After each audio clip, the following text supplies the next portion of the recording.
So, how often do you water a ZZ plant? One of the most asked questions by ZZ plant lovers. If you're looking for a straight answer, generally you should water your ZZ plant every 1 to 2 weeks, but it's not that simple.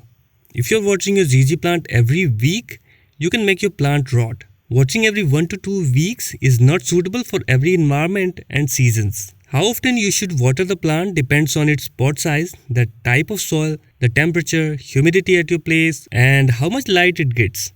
Watch this video till the end and you will never ever struggle with the watering of your ZZ plant. We will discuss the frequency of watering your plant, recognize signs of both overwatering and underwatering, and go over the proper way to water your ZZ plant. ZZ plants can handle dry conditions but need regular watering to stay healthy. How much you water them depends on many factors, as I said before. So every week you should go and check the soil in the pot to see if it's completely dry or not. Grab a wooden chopstick like this one to observe the saturation of the soil. Insert the chopstick into the soil and look closely. Does it look dry? Is soil sticking into it? If the soil is completely dry and there is no soil sticking onto the chopstick, this means you can water your plant. But ZZ plants store water in their rhizomes and they use it later when the soil is dry. So I would suggest you to wait 4 to 5 days more and then water. In winters, it can take 3 weeks to dry out, so don't rush about watering and relax. They're going to do fine.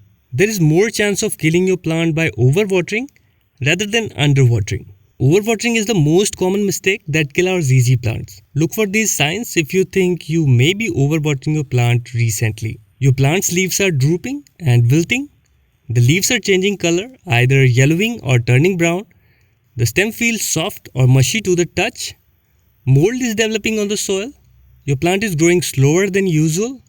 If you see these signs, remove the rotten parts, trim the rotten stems, and if you feel it's root rot, then do the following. Take the plant out of the pot, check the roots for any that are mushy or soggy. Trim away the damaged parts of the roots. Combine dry soil with 1/3 sand. Replant the plant in the new mixture. Hold off on watering for a while. Put the plant into a spot with more light. In the future, water the plant less frequently than before. And if you think your ZZ plant is having trouble because of underwatering, look for these signs. Your plant has drooping or wilting leaves. The leaves of your plant are dry and crispy. There is a lack of normal growth in your plant. Your plant is displaying indications of stress. Stems are wrinkled and shriveled. If you think your plant is thirsty or underwatered, give it a good even watering so the soil gets soaked. Try bottom watering. In this way, soil will get evenly saturated. Take a larger size pot than the plant pot. Fill it with some water and put your plant into the pot for at least half an hour. Pour some water from the top and then remove it from that pot. Your plant will do fine. You will notice stems and leaves are getting back their shapes. Hope you find this video useful. Give this video a thumbs up and subscribe for more houseplant care videos.